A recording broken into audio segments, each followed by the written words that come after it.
Muy buenas, profesor Oliveiro y compañeros. A continuación les voy a mostrar un video temático, comprensivo y de abordaje sistemático del libro de Pierre Ninot de Introducción a la Cristología. Unidad 1. La Iglesia como misterio y sacramento. Pierre Ninot introduce la idea de la Iglesia como misterio y sacramento, conceptos clave en la comprensión eclesiológica contemporánea, especialmente a partir de los desarrollos teológicos del Concilio Vaticano II para acercarse a este tiempo. Primero, es necesario considerar el sentido del tema, misterio. La palabra lo dice todo. En el contexto cristiano, ese gran misterio que nos dejó Jesucristo, ¿sí? En Jueves Santo, en la última cena, ¿sí? Cuando partió el pan y se lo pasó a sus discípulos diciendo, tomad y comed todo de él, que este es mi cuerpo y será entregado por ustedes. Y hace lo mismo con el cáliz.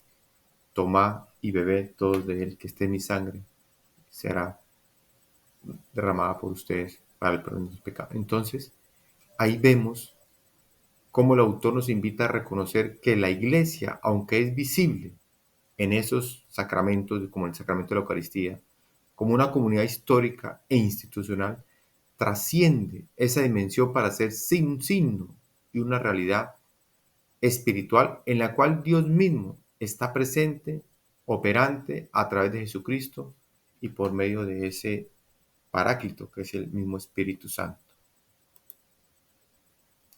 El misterio de la Iglesia está enraizado en la acción salvífica de Dios, quien, quien en su plan de salvación escoge la Iglesia como el medio para hacer presente su gracia en el mundo.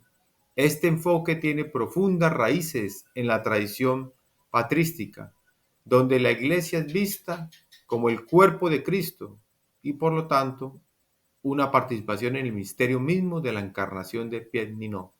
Articula este concepto de manera que hace evidente cómo la Iglesia, más allá de ser simplemente una organización religiosa o social, encarna el misterio del encuentro entre lo divino y lo humano. Sacramento universal de salvación. Este es un concepto que fue claramente desarrollado en la Constitución dogmática de Lumen Gentium del Concilio Vaticano II, donde la Iglesia es descrita como el sacramento de la unión con Dios y de la unidad de todo el género humano. Piennino examina cómo esta noción de la Iglesia como sacramento transforma la manera en que comprendemos su papel en la historia de la salvación. No es solo una entidad que enseña y administra sacramentos, ¿sí? Sino que ella misma es un medio a través del cual Dios se hace presente, ¿sí? Por medio de signos y símbolos, como les dije anteriormente. Proceso de acercamiento.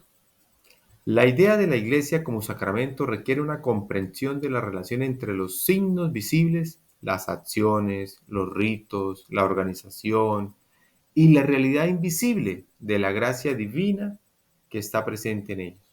La reflexión teológica que realiza el autor permite un análisis exhaustivo de cómo la Iglesia puede ser vista no solo como una estructura humana, sino como una realidad en la que la gracia de Dios se manifiesta.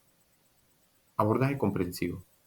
La idea de la Iglesia como sacramento requiere una comprensión de la relación entre los signos visibles, las acciones, los ritos, la organización y la realidad invisible de la gracia divina que está presente en ellos. Cuando el sacerdote coloca las manos en esta posición, ¿sí? Eso se llama epíclesis. En ese momento, y es que el momento que en muchas en muchos templos suena la campanita, él coloca la mano en esta posición, en ese se llama epíclesis, en ese momento baja Jesús del cielo y se mete en la hostia que se convierte en el cuerpo y en el vino que se convierte en el cáliz, en la sangre, perdón, de nuestro Señor Jesucristo. No lo podemos ver con estos ojos terrenales, pero es así porque así lo dejó nuestro Señor Cristo, como les dije, en el Jueves Santo, en la última cena, ¿sí? Y les dijo, hagan esto en conmemoración mía hasta que vuelva, hasta que vuelva. Unidad, la iglesia y la comunidad. Comunidad eclesial. La comunión es un concepto clave que describe la naturaleza de la iglesia como una comunidad de creyentes, unidos no solo por la fe y los sacramentos, sino también por la relación viva con Dios y entre ellos. Proceso de acercamiento. La comunión eclesial implica la unidad entre todos los miembros de la iglesia, pero también la relación de cada iglesia particular o diócesis. Como sabemos, en cada ciudad, en cada país hay una diócesis, ¿sí? Están nombradas y hay diferentes tipos de obispos. Entonces hay una jerarquía, por así decirlo, en la iglesia. La Eucaristía. Bien y no, es el centro de esta comunión en la Eucaristía. Los creyentes no solo se unen con Cristo, sino también entre ellos. La participación del mismo cuerpo y sangre de Cristo une a los fieles en una comunión espiritual que trasciende las fronteras geográficas y culturales. ¿Sí? Donde quiera que haya una iglesia católica, ¿sí? Estamos en comunión con Cristo. Sea China, sea el África, sea Colombia, Venezuela, Canadá, donde sea, donde esté una iglesia, donde esté, hay una comunidad eclesial, así como la empezó nuestro Señor Jesucristo en el Pentecostés, ¿sí? Cuando empezó con Pedro, ¿sí? Y los 12 apóstoles. Después viene Pablo, que son las dos columnas de la iglesia católica, ¿sí? Es una comunidad cristiana misionera de los que comenzó con de los, Pedro empezó con la comunidad cristiana y Pablo con los misioneros de los gentiles. Para ser miembros, ¿qué se necesita para ser miembros? Conversión a la fe en Cristo y bautismo por medio del Espíritu Santo. Como vemos en Hechos 2:38, ¿sí? Pedro les dijo, conviértase y háganse bautizar en el nombre de Jesucristo para que les sean perdonados los pecados, ¿sí? Bien sabemos todos que muy bien que nuestro Señor le dijo a Pedro, tú eres Pedro y sobre esta piedra edificaré mi iglesia. A quienes le perdonen los pecados les serán perdonados y a quienes los retengas les serán retenidos. Lo que ates en la tierra quedará atado en el cielo y lo que desates en el cielo quedará desatado en la tierra. ¿Sí? Eso es lo que tenemos que creer. Por fe, se lo dijo nuestro Señor Jesucristo. En el Nuevo Testamento vemos también la patrística, ¿sí? Que son los grandes padres de la iglesia, ¿sí? ¿Quién está en la patrística? Están San Ignacio, San Irineo. ¿Quiénes fueron los que conformaron esos grandes padres de la iglesia? San Ignacio, San Irineo, San Juan Crisóstomo, San Ambrosio y San Agustín. Este último me encanta. Me encanta la historia de conversión de San Agustín. Ni siquiera era católico. La mamá duró 30 años orando por él y por su esposo hasta que vino la conversión después de 30 años. Y creo que ella no alcanzó ni a verla, pero se estaba agonizando, muriendo. La importancia de este simbolismo en la Edad Media citado en el Concilio Ecuménico de Viena. Luego del periodo siguiente, seguido de las luchas eclesiales por el poder del Concilio de Trento. En el Concilio Vaticano I, Jesús quería una iglesia unida y quería restablecer el reino davídico y en tierra palestina. Entonces, la nueva síntesis exegética teológica de la eclesiología implícita de Jesús de Nazaret. Esa era la nueva síntesis.